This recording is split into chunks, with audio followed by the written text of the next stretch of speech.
జర్నలిస్టులకు మంచిది కూడా నాగరితే అది కూడా మీడియా అకాడమీ కేసీఆర్ ఇచ్చినందువలన అయింది. అంటే ఇవన్నీ చేయలేదనా? మీరు తప్పుడు ప్రచారాలు చేసి అబద్ధాలు ప్రచారాలు చేసి అసలు ఎవరికి చనిపోయినా పట్టించుకోలేదని చెప్పి ఢిల్లీకి పోయి అబద్ధాలు ప్రచారం చేసి ఇవాళ వచ్చిన వాళ్ళు మీరు రాజకీయం చేస్తున్నారు. శ్రీనివాసరెడ్డి గారు రాజకీయాలు చేస్తున్నారని మమ్మల్ని అనకండి. వాళ్ళని విడిచిపెడదాం. ఇది జర్నలిస్టుల హక్కు. ఈ హక్కును రేవంత్ రెడ్డి గారు జాగ్రత్తగా గమనించండి. ఇది మా హక్కు, మేము సాధించుకున్న హక్కు. ఆ సాధించుకున్న హక్కును తీసుకోకండి. మీరు కొత్తగా ఇవ్వకండి, మాకేం అవసరం లేదు కావచ్చు. మీరు ఎన్ని వాగ్దానాలు చేసిరో ఆ వాగ్దానాల గురించి మేమేం అనడం లేదు కదా. కానీ ఒకసారి T50 జీవోలో ఏం జరుగుతున్నదో మీరు గమనించండి.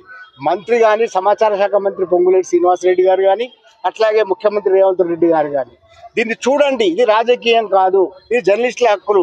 మాట్లాడే ఎవ్రీ రైట్ మాకు ఈ జర్నలిస్టుల గురించి మాట్లాడమే. మీ గురించి మేమేం అనడం లేదు.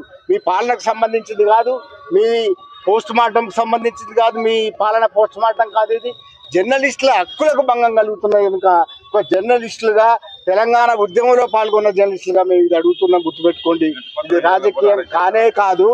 ముఖ్యమంత్రి ప్రత్యేకంగా జోక్యం చేసుకొని, రేవంత్ రెడ్డి గారు ప్రత్యేకంగా జోక్యం చేసుకొని, సమాచార శాఖ మంత్రి పొంగులేటి శ్రీనివాసరెడ్డి గారు ప్రత్యేకంగా జోక్యం చేసుకొని దీన్ని నివారించాలి.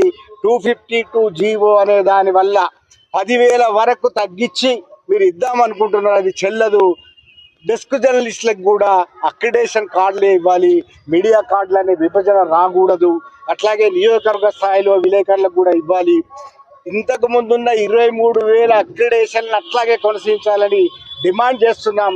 ఈ డిమాండ్ చేస్తే కనీసం మీరు 7వ హామీ ఇచ్చినారు. ఆ 7వ హామీ తుంగలో దొక్కి ప్రజాస్వామ్యంలో మేము జర్నలిస్టులం ఒక వినతి పత్రం ఇస్తాం కలెక్టర్ కంటే మా వాళ్ళని అరెస్ట్ చేసి ముషీరాబాద్కు తీసుకొచ్చినారు.